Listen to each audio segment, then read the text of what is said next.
I mean, I really was the kid that if you were going to create rules and boundaries, I was the one that pushed you to figure out which ones you were going to set. Like, we got to come up with the rules because we've got Joe in our class. And again, I can't blame anybody but just me, I guess. Just too much sugar. I was very hyper. I wanted to bounce. I wanted to do impersonations. I wrote about this in the book, When Once We Were a Nation. Probably too much energy.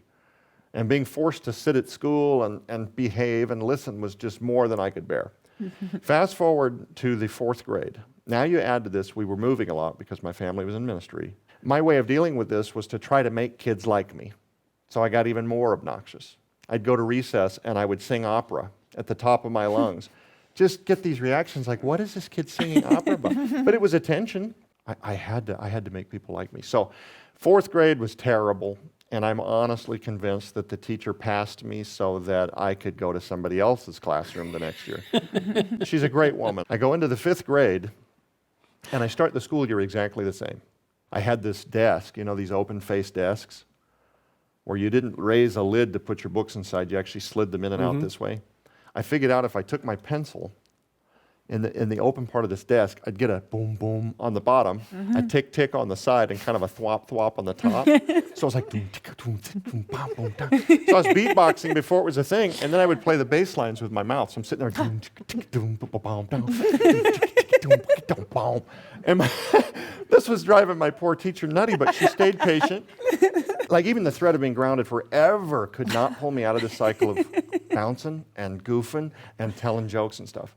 We go home for the summer after the 7th grade year. Bob Backstrom, in his genius, identifies, okay, we've got another one of these kids. Now, he spends time on his own personal time figuring out, what can we do with this kid? I come back to school in the 8th grade, and the first week of school, I'm on day 4 of the first week back to school. Joe, to the principal's office, please. And I'm thinking, I knew this was coming, but I didn't know it would happen this early. I don't think I've done anything yet. I mean, give me a couple more days, right? He says, I tell you what, how about this year you be the school mascot? Now, at first, my gut just sinks because I'm thinking, school mascot, does this mean I have to wear like a letterman's coat? Big chicken suit. Or like one of those big suits, like you're the team, you're the team icon, and now I got to go to other things, extracurricular games and school events. I didn't even want to be at the regular, 8 to 5 school. Like, you're going to ask me to do more? He said, and that's what I said. I said, so you want me to come to extra things? He said, no. There's lots of different mascots. There's all kinds of types. He said, you could just be the school mascot, school spirit.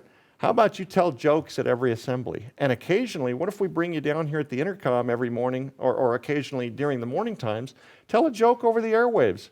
Set the whole day up with laughter. I said, I'd love that. Are you kidding me? And now I'm thinking, I've been a clown for years and years. I've been in trouble for it. He wants to put a microphone in my hand? So the rest of that school year, I did. I opened every assembly with a bunch of jokes, and the kids that were bullying me started to see me as funnier. This was something I'd kind of carved out, at least I thought for myself. It gave me something, and I had a much better school year.